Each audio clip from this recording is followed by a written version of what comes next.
Welcome to Single Parent Success Stories. I am your host, Irina.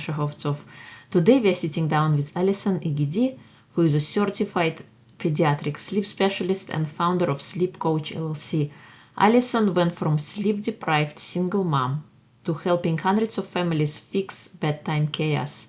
She'll reveal why pediatricians only get 3 hours of sleep training, how 11 to 12 hours of sleep transforms young kids' behavior and learning, and how even muscle tightness can derail nighttime rest. Let's dive into routines, screen rules, snacks, and Allison's mission to bring sleep education into schools and daycares. Welcome to Single Parent Success Stories, a podcast designed to inspire single parents. Here you'll find resources from self-care to finances to parenting and everything in between. Discover what it takes to thrive. Let the stories inspire you to what is possible.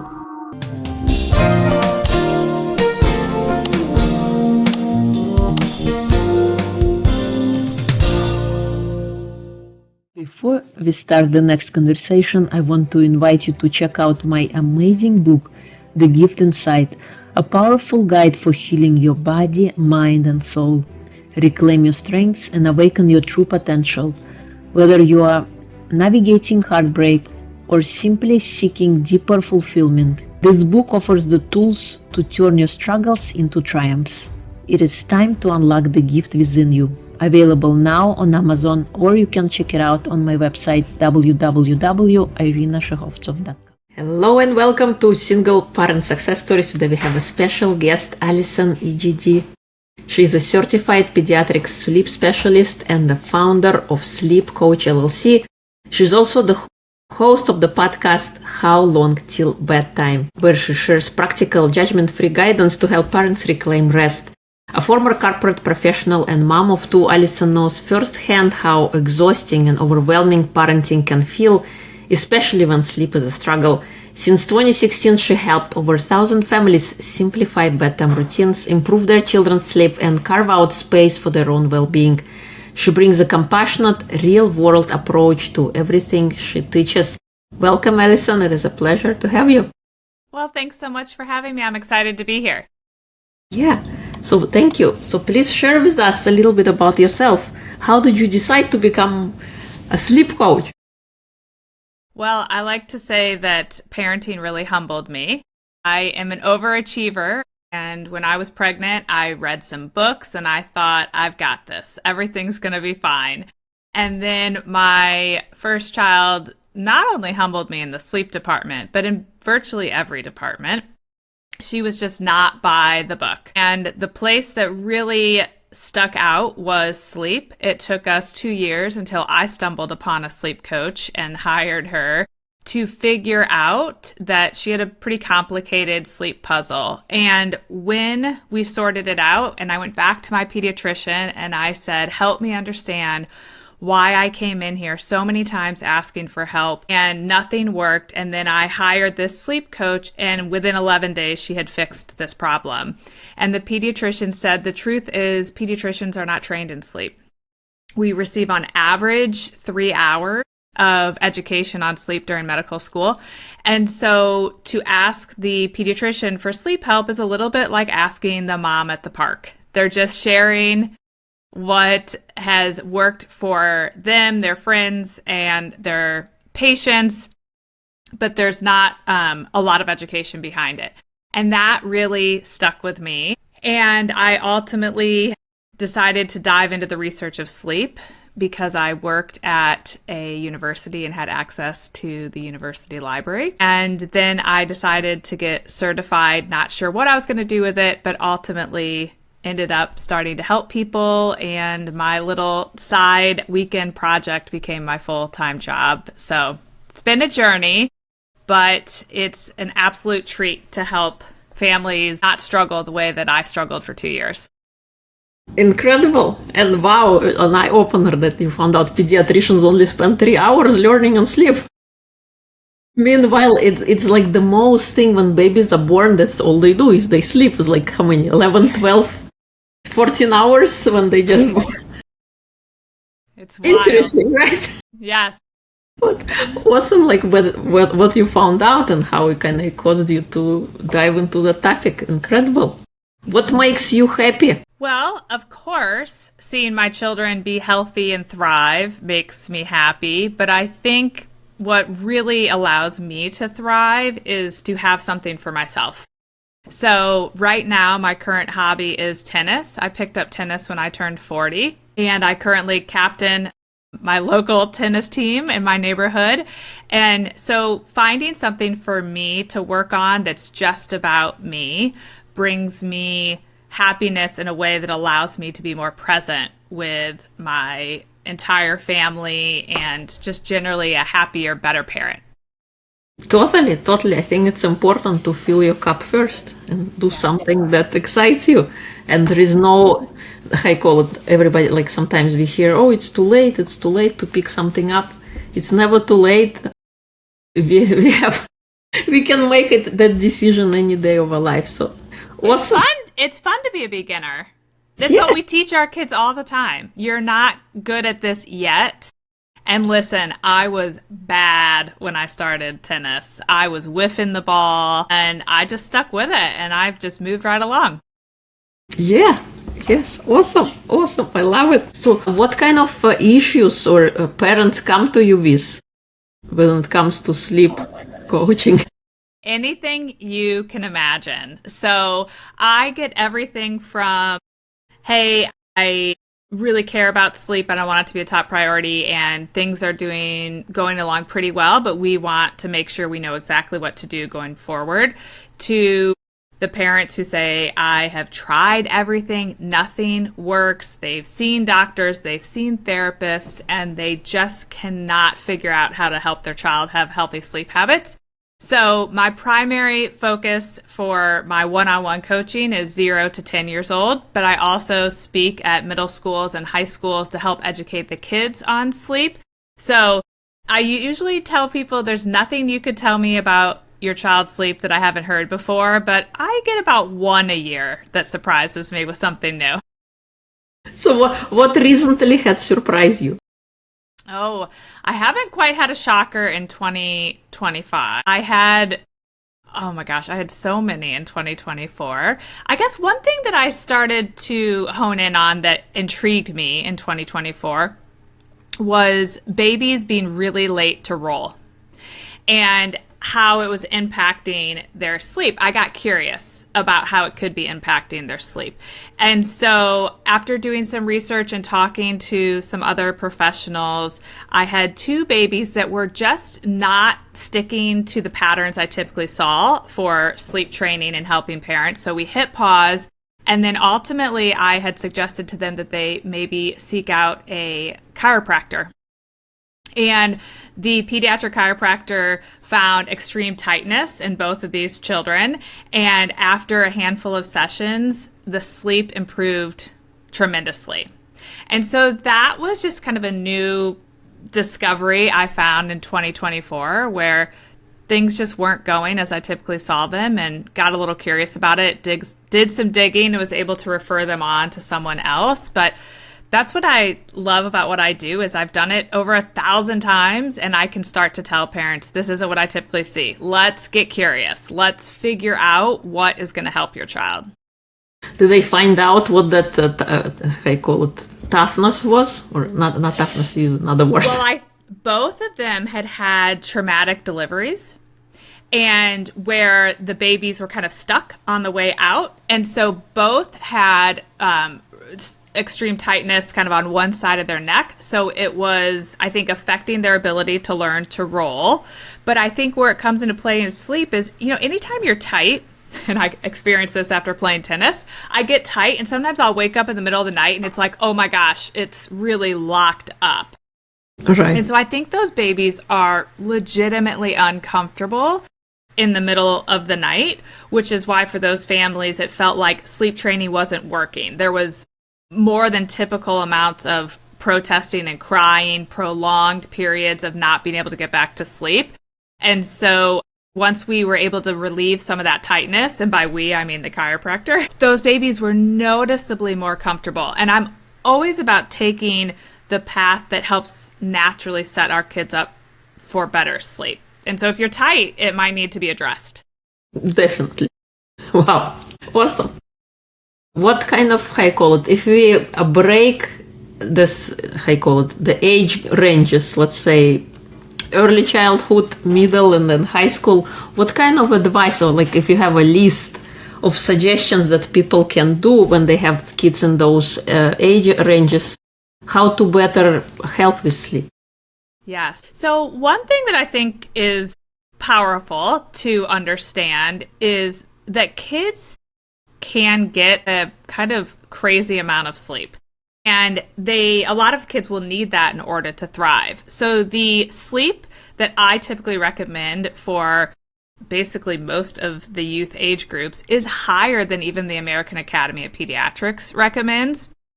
And so people are always saying, well, how much sleep is optimal for my child? And what I tell people is when we're in that infant range, even into preschool, kind of infant through preschool, sometimes into early elementary, those kids could be getting 11 to 12 hours of nighttime sleep. And it doesn't mean they can't get by on less, but it just means they might not be thriving. So they might be grumpy, having behavioral issues at preschool, behaving in a very impulsive way. So that's always one thing that I think is not stressed enough to parents, is the power of sleep. So infants, I really like to see 11 to 12 hours of night sleep in addition to their napping. And then for that preschool age group, I always tell people you don't want to have to be waking them up in the morning to go to preschool or to daycare. If you're having to wake them, they're probably not getting enough sleep. And to remember that sleep really helps with impulse control, emotional regulation, and learning retention. And so if you have a child struggling in one of those areas, this is not to say they might not need help with some other aspect of their kind of health or their learning approach. But sleep can be a wonderful starting point to make sure that nothing else is muddied up. So even when children are going to get tested for, let's say, ADHD, sometimes pediatricians will refer a parent to me to say, let's make sure that sleep is in place and that that is not leading to a misdiagnosis. So I just think sleep could be really powerful in a lot of age groups. And even into early elementary school, people are usually shocked to hear that my daughter, who's 10, she'll turn 11 next month, she has pretty high sleep needs, and she can still sleep 7:30 p.m. until 6:45, 7 a.m. So some kids really need a lot of sleep in order to thrive. Totally. No, yeah, sleep affects so much in how we operate during the day if we didn't have enough. And as adults, like, we understand that, but as kids, we gotta help them get there. That's right. I always tell my kids when I don't always do the things that I know help me sleep, I joke with them and I'll say, you won't believe what happened. I stayed up last night doing XYZ. I really wish my mom was here to make me go to bed. Because it's not easy. It's not easy. Totally. So do you have any suggestions on how to make it easier? Well, I think having a plan of what is our bedtime routine. So having a structure, and it sounds so basic, but like so many things, the basics are sometimes hard to decide on and implement. So decide what is our routine and commit to being consistent. And even if you think to yourself, oh my gosh, I could not commit to putting my baby down at 7 p.m. forever and ever. That's so daunting. I have so much on my plate. I usually tell people, give it a try for 7 to 10 days and see if you notice a difference. That's when it starts to feel worth it. So one of my children did so much better with the early bedtime, the child that inspired the entire business, that it quickly became easy for me to hold that structure for her because the pain of not holding it was so much worse than being consistent and sticking to it. So I usually tell people, if you're feeling overwhelmed, start with a consistent bedtime. And often, 9 times out of 10, when someone contacts me, I'm recommending an earlier bedtime. So if you have children going to sleep really late, move that way up so that they're not catching their second wind and being fully energized And so consistent routines and earlier bedtimes are a really good starting point when you feel like things are really messy. Even with my children, who one's in middle school, one's in elementary, when things are unraveling in our house, we have to just reset to everyone needs to go to bed early for a couple nights. We need to regroup. And as you said, it's the same for me. I'm dysregulated when I'm overtired. And so I have to commit to it myself as well, so we can all show up as the best version of ourselves. Totally agree with you. Is there any book that you can recommend on sleep that kind of inspired you yourself in your journey? There are so many books on sleep. I don't have a strong recommendation. People often say to me, is there one sleep training method you recommend or one book I should absolutely read? And I can't say that there is. I do not think there is any one right way to handle sleep. I really don't think there's any one right way to do most things in parenting. And so I usually tell people, if it's one of these best-selling books that has thousands and thousands of high reviews, it can probably work. So I'm not anti any of these popular methods out there. So I think it's about reading kind of the summary and deciding, does it align with your parenting method or your parenting style? And is it a method that you think would work well for your child's personality? So I don't have a super strong feeling actually on a sleep book. All right. No worries. What kind of advice would you give to single parents when it comes to sleep? So a couple things come to mind when I work with single parents, or I guess pain points that I see them navigating. One is some angst about the consistency between homes. So if their co-parent, if they aren't communicating well with a co-parent or struggling to even be on the same page, I mean, shoot, I can always get on the same page with my husband and we're in the same house. There can be a lot of like, well, we can't get on the same page, so what do we do?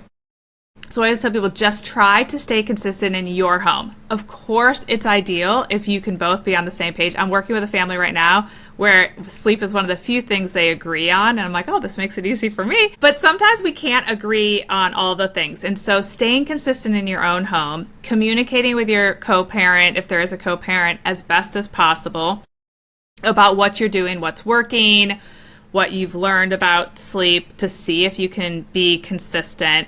And then I would say also just letting go of some of the guilt you may feel around holding structure. So when parents go through becoming a single parent, I often hear, well, things were okay, but then I felt bad. And so I did extras, whatever the child asked for, because I felt guilty because of all the change or the going back and forth. And I just like to remind those parents who are feeling that guilt that it's nice to remind yourself that children thrive with structure and consistency. And sometimes one of the best gifts we can give our kids who are going through a lot of change or inconsistent behavior between homes is to know that when they're in your house, they can kind of count on, well, this is what bedtime looks like in my house. And so that would be, there's a lot of pieces that probably feel out of control for some parents when you move into single parenthood. But if you can just focus on consistency around sleep in your home, it can make a huge, huge difference. And I will say, when you're a single parent and you have a good, consistent bedtime routine, you get your evening back to yourself, which is important for all parents. But I think when you're a single parent, it's next level important. My husband travels a lot, and when he's out of town, it's like, oh my gosh, I've been at this for days. I need everyone to get in bed so I have a second to regroup. Totally. So right. What one thing you wish every parent knew about sleep? Oh, that's such a great question. I think long term, one thing that I want everyone to understand is the power of sleep when it comes to mental health. And my kids are still pretty young. I have a middle schooler. Obviously, that age group can start to struggle with mental health. But I just think if you can teach young children healthy sleep habits and keep it a priority, it can help in all levels of health and wellness. But the mental health piece is so big. And when I talk with high school students and I hear about their sleep habits and their anxiety struggles and their mental health struggles, I just think, wow, this is something, a gift that I'm hoping I give my children, that they at least understand it. So later down the road, if they're struggling, if they're in college and they don't have me keeping them on track, they might come back to the basics. Like, maybe I need to get more sleep. And so I think starting to educate our kids young, they'll rebel against us. I know it. They will stay up all night. But I think it's really powerful long-term for mental health. It's been powerful for my own mental health, and I wish I had known more about it sooner. Yeah, totally. What would you recommend to teenagers who do, like you say, you go to high school and you hear about their sleep habits and anxiety and all that? What would you recommend for that age group? A couple things. I would say to do your very best to keep screens out of your bedroom, which I know is such a huge ask. I struggle with it myself, so I'm realistic about how challenging that is. But to even, if you don't believe me, to run a test, to say, for the next week, I am going to commit to letting my mom have my electronics in her room or somewhere else where I can't access them, and see how their sleep is. And so trying to keep electronics out of the room, trying to get to bed at a reasonable time, which is so challenging now with kids and their sports activities and the studying. And then they naturally have a later circadian rhythm, which is actually later than yours or mine. But they also often have to get up so early for school. And so I tell them, you kind of need to train yourself to be able to go to bed at a little bit more reasonable hour, not staying up till 2 a.m. and trying to run on 4 hours of sleep. So removing electronics from the room can help with that. Having a wind down activity in your room, so reading or even listening to music, something not with electronics that helps you wind down. And then another tip that has been transformational for me, and then I interviewed a teenager on my podcast. A tip that she said surprised her the most on how effective it was to not eat really close to bedtime. So trying to not snack before you sleep, it spikes your blood sugar and it can affect the quality of your sleep. She had said that was like one of the most transformational things she did, in addition to getting the electronics out of her room. Totally. I call it a sleep routine that I learned as well, that, because our body still continues to process, it takes more time for us to process food. When we wait, I think, we just ate, I'm gonna go and rest. But yes, maybe your eyes are closed, but your body is still doing the processing of the food. So in the morning you might wake up and you still feel not rested because you weren't really resting. So 4 hours before sleep, no food. I know. Just liquid. It's tricky. Yeah. Particularly for the teenagers, because for me, I'll cut myself off. I try to cut off around 7 p.m. But for them, a lot of times they have these activities, like they're doing sports and games and studying, and I appreciate that they're hungry.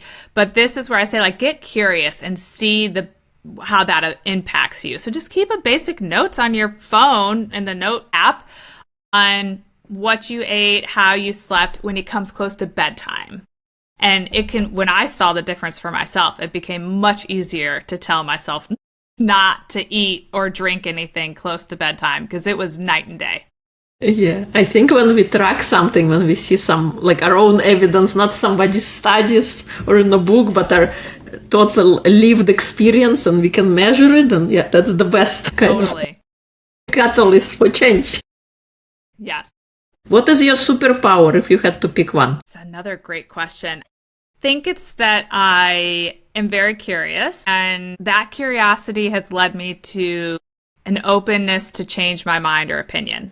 So my parenting mantra is, I will make the best decision I can right now with the knowledge that I have, but I will reserve the right to change my mind. So when I know better, I do better. And if I realize that's not working, I'm going to change course. I am open to doing that. But I think part of that is because I'm so curious and I'm a lifelong learner.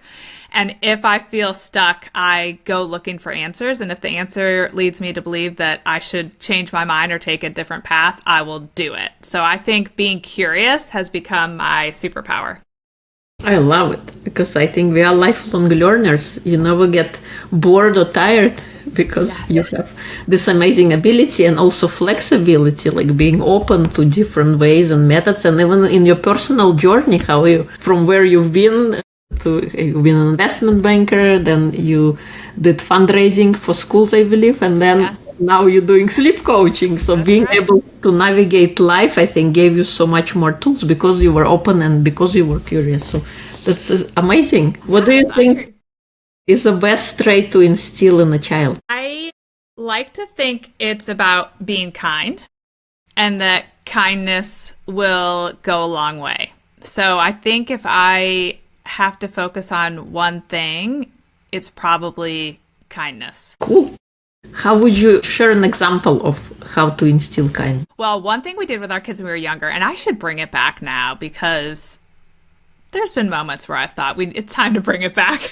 When they were in probably preschool and into the early elementary school ages, we used to ask them at the dinner table, did you experience any kindness today? So did you do anything kind, or did anybody do something? Did you see someone else do something kind?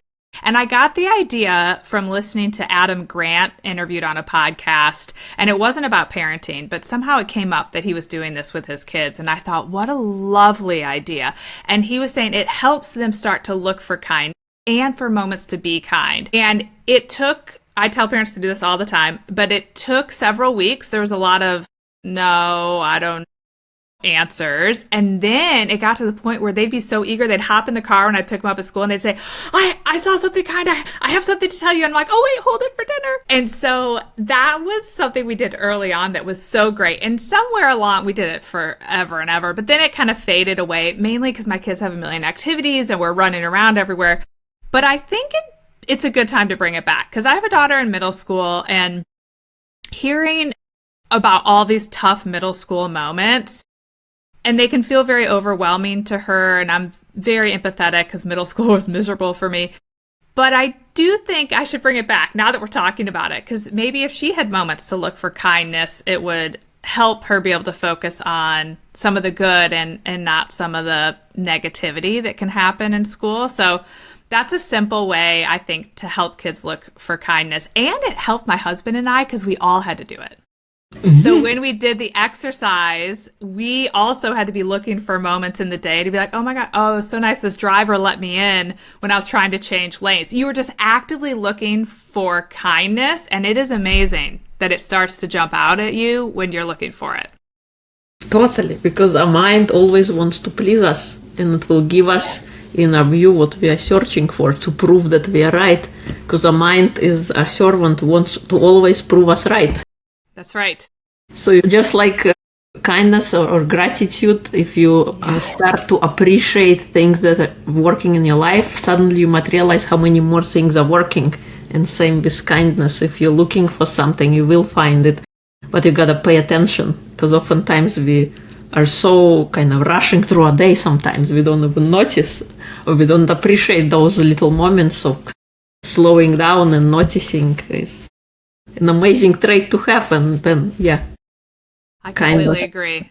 I've tried to get my kids into gratitude journaling because it's been a really great practice for me. They have not bought into it yet. But I put it into the category of, I'm just going to talk about it and tell them how it helps me. And there might be a day where they turn to it. Totally. Yes. Model by example, because they do what we do. They don't do what we say. That's right. Like, show me. That's right. Awesome. Did you have a hero or somebody you looked up to growing up? Oh my gosh. Not anyone specific. Parents, obviously. I love my parents. And one thing that they instilled in me that I think stuck with me and I hope to instill in my children is to give back and I'm going to mangle this quote, but to whom much is given, much is expected.